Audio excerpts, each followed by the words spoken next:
kubwa sana ambaye tulitengeneza barabara huko, na pia tuko na Naipei yako hapa.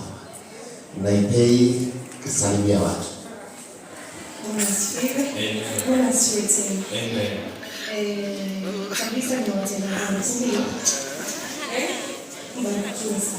Amen. Naipei si mnamjua sana, ni celeb sana ambaye pantless lady. Tembea bila panty. Hiyo ni haki yako. Wewe unataka kutembea kwa sababu hata katika sheria ya Kenya hakuna mahali kumeandikwa mtu lazima atembee na suruali ya ndani. Hivyo mtu atembee bila anataka. Sasa anatembea bila. Sasa hiyo kwa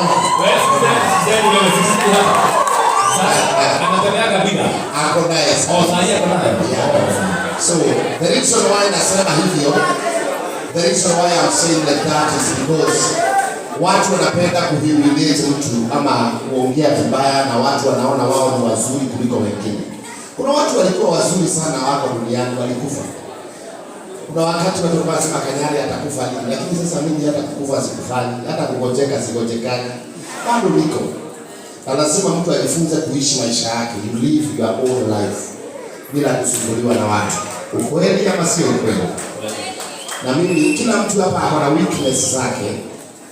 Na niliambia watu juzi, kuna siku mtu aliniambia Pastor Kanyari mkujaji, na watu wakaongeza chumvi, wakasema Pastor alishika mama mmoja matiti. Sijui alifanya nini, matiti yenyewe ilikuwa na kansa, hata kama nikushika singeshika yenye sio mmoja. Sasa ni kisirani tu ya wanadamu, lakini leo nafurahi kwa sababu ya shukrani. Ningependa tu hawa salimiane, kila mtu asalimiane. Praise God. Amen. Praise God again. Mimi naitwa Mwanzo Mombasa. Mimi ni mshirika wake Daddy na nampenda sana. Tumekuja kuona chakula. Tutamsupport na kidogo nituko nayo. Sawa. Huyu hapo naye.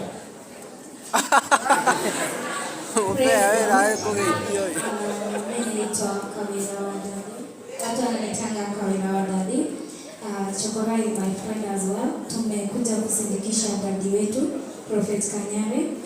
Tunampenda sana, and Chokora, my G, congratulations.